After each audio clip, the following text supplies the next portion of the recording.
ప్రజలందరికీ నమస్కారం. ఈరోజు ముంబైలో రిజర్వ్ బ్యాంక్ ఆఫ్ ఇండియా గారికి రిప్రజెంటేషన్ ఇవ్వడం జరిగింది. ఇందులో మరి తెలంగాణలో దాదాపు మితిమీరిన అప్పులు తీసుకొని వచ్చి ఈరోజు అన్నీ కూడా మన నెత్తి మీద పెట్టడం జరిగింది. దానిపైన ఇది సీలింగ్ దాదాపు 54,900 ఉంటే ఈరోజు 69,148 కోట్లు అదనంగా తెచ్చుకున్నారు. అంటే 128% ఎక్కువ తెచ్చుకున్నారు. దీని లిమిట్ దాటింది. ఇది రాజ్యాంగానికి విరుద్ధం అని చెప్పి ఈరోజు అసలు వీళ్ళకి లోన్లు ఇవ్వాలన్నా వద్దా అని ఒకసారి పరిశీలన చేయాలని చెప్పేసి నేను ఈ రిప్రజెంటేషన్ ఇవ్వడం జరిగింది. అంతేకాకుండా ఈరోజు ఏవైతే నిధులు తెస్తూ ఉన్నారో ఆ తెలంగాణ ఉద్యోగుల కోసం కానీ, రిటైర్మెంట్ ఎంప్లాయీస్ కోసం కానీ, ఈరోజు నిరుద్యోగుల కోసం కానీ, ఉద్యోగ కల్పన కోసం కానీ, లేకుంటే ఏదైనా వికాసం కోసం కానీ దేనికి కూడా వాడకుండా ఈరోజు మూసీ రివర్ ఫ్రంట్ అని దాదాపు దానికి 1,00,00 కోట్ల రూపాయలు, ఈరోజు మరి ఏది బ్యూటీ కాంటెస్ట్లని, మరి సినిమా గడ్డల సినిమా అవార్డులని, ఇట్లా పిచ్చి పిచ్చిగా వేటికి పడితే వాడికి ఖర్చు పెడుతుంది. ఈరోజు అప్పులు కడుతుంది ఎవరు? తెలంగాణ ప్రజలు. భారం పెన్ని ఈరోజు వాళ్ళు నిత్యావసర సరుకులు కొనలేని పరిస్థితులు ఉన్నది.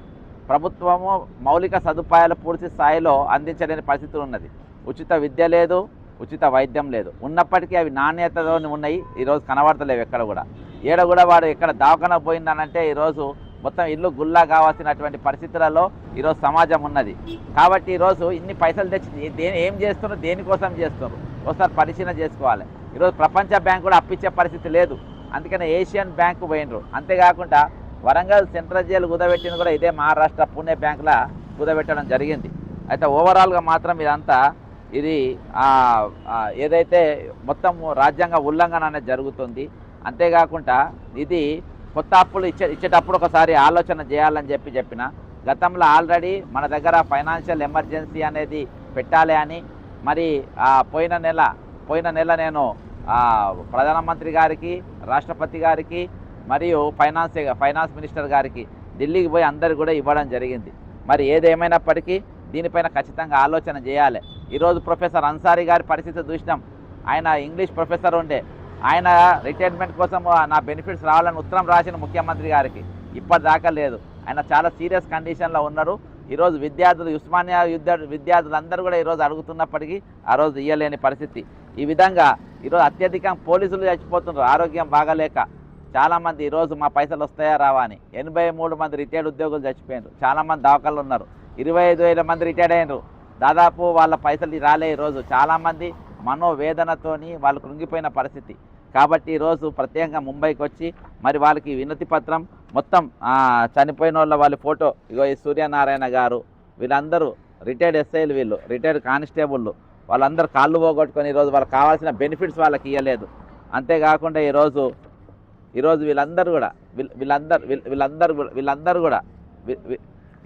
వీళ్ళందరూ కూడా నష్టపోయినటువంటి పరిస్థితి. వీళ్ళందరూ ఇంతమంది ఉద్యోగులు వాళ్ళు ప్రాణాలు ఇచ్చారు. అయినా కానీ దేనికి కూడా ఈరోజు ప్రభుత్వం వంగుతలేదు. మనం చూసినాం అసెంబ్లీ, అందుకని అసెంబ్లీ సమావేశం నడుస్తుంటేనే అసెంబ్లీ సమావేశాలలో చూసినాం. ఈరోజు హరీష్ రావు గారు అడుగుతారు, ఎప్పుడు ఇస్తారు, ఎంతమంది రిటైర్డ్ ఇస్తారు, ఇంకెంతమంది కావాలి అని చెప్పి అడుగుతారు. అసలు ఏం మాట్లాడక నెలకు 700 కోట్లు ఇస్తున్నామైనా బిచ్చం ఇస్తుండ్రా మీరు? దేనికోసం ఇస్తున్నారు? ఈరోజు వాళ్ళకి ఇవ్వాల్సిన పైసలు ఇవ్వకుండా. కాబట్టి ఈరోజు బట్టి గారి మాట ఇవన్నీ చూస్తే అసలు ఎగ్గొట్టాలనే ఆలోచనతో ఉన్నట్టే కనబడుతుంది. ఈరోజు వాళ్ళ బడ్జెట్ కూడా ఈరోజు సిమెంట్ లేని గోడ లెక్క ఉన్నది బడ్జెట్. అంటే పైసలేమో లేవు, కానీ అంకెలు మాత్రం పెద్ద పెద్ద అంకెలు పెట్టినటువంటి పరిస్థితి. నేను ఖచ్చితంగా ఈరోజు నా ఆధార్ కార్డుతో సహా మొత్తం పెట్టి A to Z అన్ని డాక్యుమెంట్లు పెట్టి ఈరోజు, అంతేకాకుండా నిరుద్యోగులు ఎంతమంది చనిపోయినారు, నిరుద్యోగులు ఎంతమంది ఆత్మహత్యలు చేసుకున్నారు, ఈరోజు ఇప్పటికీ వాళ్ళు చనిపోతూనే ఉన్నారు. ఇగో నిరుద్యోగులు చనిపోతున్న పరిస్థితి, అన్రెస్ట్గా ఉన్నారు. అర్థమైందా? ఇంకా చాలామంది ట్రీట్మెంట్ తీసుకోలేక బయట పారిపోతున్నటువంటి పరిస్థితి. ఇంత గంభీరమైన పరిస్థితులలో ఈరోజు నేను ఇక్కడ రావాల్సిన పరిస్థితి వచ్చింది. ఖచ్చితంగా ఇది RBI గవర్నర్ గారికి ఇదివరకు కూడా నేను ఇచ్చిన, ఇక్కడ తెలంగాణ ఆర్థిక పరిస్థితి గత ప్రభుత్వం పైన ఇచ్చిన, కానీ ఇప్పుడు కూడా అదే పరిస్థితి కొనసాగుతూ ఉంది. ఇప్పుడు కూడా అదే స్థితి ఉన్నది. కాబట్టి ఇక్కడ ఫైనాన్షియల్ ఎమర్జెన్సీని ఖచ్చితంగా ప్రకటన చేయాలి. వీళ్ళకి నిర్మాణాలపైన ఉన్న శ్రద్ధ, అంటే బిల్డింగ్ల నిర్మాణాలు, ప్రాజెక్టుల నిర్మాణాలపైన ఉన్న శ్రద్ధ, మానవత్వం నిర్మించే పైన చిత్తశుద్ధి లేదు. ఈరోజు మానవత్వం నిర్మించే దాంట్లో ఈరోజు చిత్తశుద్ధి లేదు.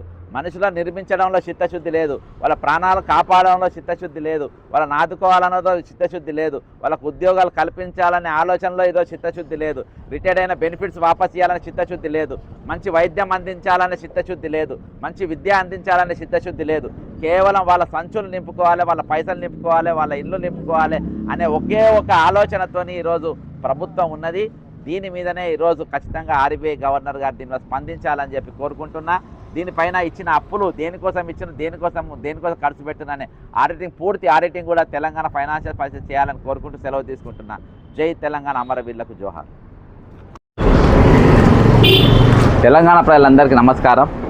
ఇప్పుడే తెలంగాణలో ఆర్థిక పరిస్థితి పైన, తెలంగాణలో తెచ్చిన అప్పుల పైన, తెలంగాణలో దాదాపు నిరుద్యోగులు ఈరోజు వాళ్ళకి ఇస్తామన్న ఉద్యోగాలు ఇయ్యలే, వాళ్ళు చేస్తున్న ఆత్మహత్యల పైన, ఆర్థిక పరిస్థితి పైన, అంతేకాకుండా ఈరోజు రిటైర్ అయిన ఉద్యోగులు దాదాపు 83 చచ్చిపోయినారు, 83 మంది చచ్చిపోయిన వాళ్ళకి ఇవ్వాల్సిన బకాయిలు ఇయ్యలేదు. దానిపైన ఈరోజు తెచ్చిన అప్పులు ఏమైపోయినాయి, ఆ అప్పులు ఉన్న లిమిట్ కంటే ఎక్కువ తెస్తున్నారు, కానీ ఈరోజు ప్రజల ప్రయోజనం మాత్రం ఏవి కూడా వాడతలేరు అనే దాని మీద ఇప్పుడే ఆర్బీఐ గవర్నర్ గారికి మరి నా వినతి పత్రం ఇవ్వడం జరిగింది. ఒకసారి పరిశీలించండి, పరిశీలన చేయండి అని చెప్పిన. ఈరోజు ముఖ్యంగా తెలంగాణలో ప్రొఫెసర్ అన్సారీ గారి యొక్క లెటర్ ఏదైతే ఉందో, ముఖ్యమంత్రి గారికి పెట్టిన లెటరు చాలా సంచలనంగా మారింది. ముఖ్యమంత్రి రేవంత్ రెడ్డి గారు చొరవ తీసుకొని ప్రొఫెసర్ అన్సారీ గారికి న్యాయం చేయాలని ఉస్మానియా యూనివర్సిటీ విద్యార్థులందరూ కూడా వేడుకుంటున్నారని చెప్పి ఇక అన్సారీ గారి ఫోటోతో సహా ఈరోజు పెట్టి ఆర్బీఐ గవర్నర్ గారికి ఇచ్చిన. ఈయన ఒక యూనివర్సిటీ ప్రొఫెసర్గా పనిచేసినటువంటి వ్యక్తి ఈరోజు ఇటువంటి పరిస్థితి ఏర్పడ్డదంటే ఆయన రిటైర్మెంట్ రావాల్సిన బకాయిలు ఆయన కీయలే. ముఖ్యమంత్రి రేవంత్ రెడ్డి గారికి బాజాప్తా ఆయన లెటర్ హెడ్ పైన లెటర్ పెట్టిండు. అర్థమైందా? నేను నా పరిస్థితి బాగలేదని చెప్పి intervene immediately and direct Osmania university stop the harassment being inflicted upon me, ensure release of my legitimate pension arrears and monetary benefits as per the statutory and judicial provisions cited about, order on independent inquiry into the conduct of Ms. M. Kumar, Vice Chancellor మీద enquiry చేయాలని చెప్పి కూడా ముఖ్యమంత్రి రాసినారు. మరి ఎందుకు ఈయన మీద పగబట్టినని తెలియదు. మొత్తానికి అయితే professor Ansari garu former faculty member of Osmania University most respectfully submitted representation seeking your kind intervention to uphold justice అని చెప్పి పెట్టడం జరిగింది. అంటే మొత్తానికి ఈయనకు రావాల్సిన రిటైర్మెంట్ బకాయిలు మాత్రం వెంటనే ఇవ్వాలని చెప్పేసి, అంతేకాకుండా తెలంగాణ ఉన్న ఆర్థిక పరిస్థితి పైన కూడా ప్రభుత్వం వెంటనే చొరవ తీసుకోవాలని ఇప్పుడే రిజర్వ్ బ్యాంక్ గవర్నర్ గారికి పూర్తి నివేదిక ఇవ్వడం జరిగింది. కాబట్టి ఈరోజు ఖచ్చితంగా వాళ్ళు చర్యలు తీసుకుంటారని చెప్పి అయితే నేను అనుకుంటున్నాను. జై తెలంగాణ, అమరవీరులకు జోహార్.